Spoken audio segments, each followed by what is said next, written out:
ओम नमः चंडिका। चंडी जी को नमस्कार है, बारंबार नमस्कार है। नवा अध्याय निशुंभ वध ध्यान। मैं अंत नारी ईश्वर श्री विग्रही की निरंतर शरण लेता हूँ। उसका उसका वर्ण बंधु पुष्प और स्वर्ण के समान रक्त पीताम्बरित है। वह अपनी भुजाओं में सुंदर अक्षमाला, पाश, अंकुश और वरद मुद्रा धारण करता है। अर्धचंद्रकार जिसका आभूषण है तथा 3 नेत्र जिसके सुशोभित हैं। राजा ने कहा, भगवान अपने अपने रक्तबीज वध के संबंध में रखने वाला चरित्र का यह अद्भुत महात्म मुझे बतलाया। अब रक्तबीज के मारे जाने पर उस अत्यंत क्रोध में भरे हुए शुंभ और निशुंभ जो कर्म किया उसे मैं सुनना चाहता हूँ। ऋषि कहते हैं, राजन, युद्ध में रक्तबीज तथा अन्य देवताओं के मारे जाने पर शुंभ और निशुंभ के क्रोध की सीमा न रही। अपनी विशाल सेना इस प्रकार मारी जाती देख निशुंभ आकर्ष में भरकर देवी की ओर दौड़ा। उसके साथ असुर की प्रधान सेना थी। उसके आगे पीछे तथा पार्श्व भाग में बड़े बड़े असुर थे जो क्रोध में ओर चबाते हुए देवी को मार डालने के लिए आए। महापराक्रमी शुंभ भी अपनी सेना के साथ मातगणों से युद्ध करने के लिए क्रोधवश चंडिका को मारने के लिए वहां आ पहुंचा। तब देवी के साथ युद्ध और निशुंभ का घोर संग्राम छिड़ गया। वे दोनों दैत्य मेघों की भांति बाणों की भयंकर दृष्टि कर रहे थे। उन दोनों के चलाए हुए बाणों को चंडिका ने अपने बाणों के समूह में तुरंत काट डाला और सहस्त्र समूहों की वर्षा करके उस दोनों दैत्यों के अंगों को भी चोट पहुंचाया। निशुंभ के तीखी तलवार और चमकती हुई ढाल देख करके देवी के श्रेष्ठ वाहन सिंह मस्तक पर प्रहार किया।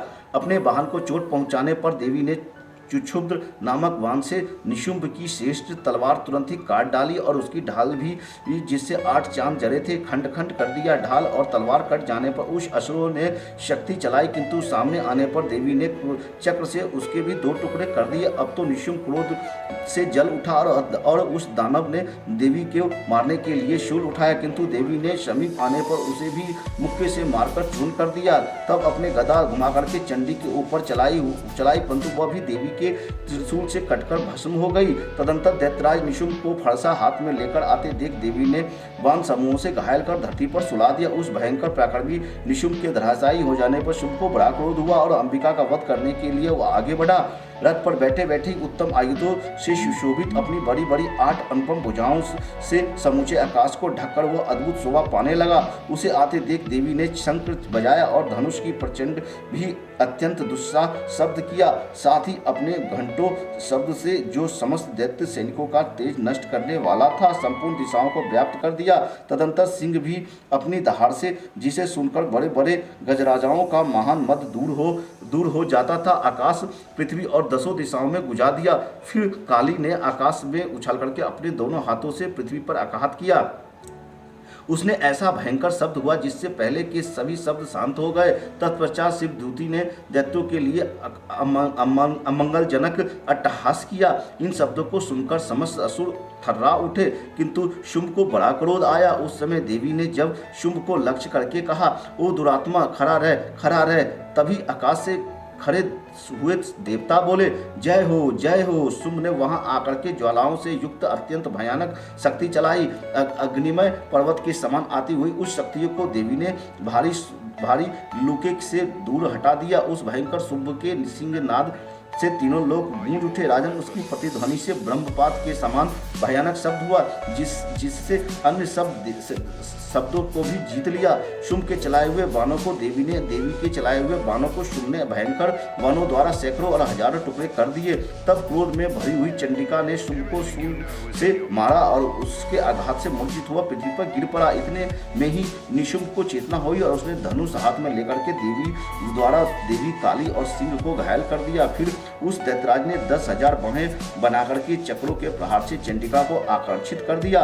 तब दुर्गम पीड़ा का नाश करने वाली भगवती दुर्गा ने कुपित होकर के अपने बाणों को उस चक्रों और बाणों को काट गिराया। यह देख निशुंभ दैत्यों के साथ चंडिका का वध करने के लिए हाथ में गदा ले बड़े वेग से दौड़ा। उसके आते ही चंडी ने तीखी धार वाली तलवार से उसकी गदा को शीघ्र ही काट डाला। तब उसने शूल हाथ में ले लिया। देवताओं को पीड़ा देने वाली निशुंभ शूल हाथ में लिए आते देख चंडिका ने बड़े वेग से चलाए हुए शूल को उसकी छाती भेद डाली। शूल के विदीर्ण हो जाने पर छाती से एक दूसरा महाबली पराक्रमी पुरुष खड़ी रह कहता हुआ निकला। उस निकलते हुए पुरुष की बात सुनकर के देवी उठ ठहाकर हंस पड़ी और खंडक से उन्होंने उसका मस्तक काट डाला। फिर तो वह पृथ्वी पर गिर पड़ा। तदंतर सिंह अपनी डालों के असुरों की गर्दन कुचल करके खाने लगा। यह भयंकर दृश्य था। उधर काली तथा शिवदूती ने भी अन्याय दैत्यों का भक्षण आरंभ किया। कुमारी के शक्ति से विलीन होकर के कितने ही महादैत्य नष्ट हो गए। ब्राह्मणी के मंत्र पुत्र जल से निस्तेज होकर के कितने ही भाग खड़े हुए। कितने ही दैत्य महेश्वरी के शूल से छिन्न भिन्न हो धराशायी हो गए।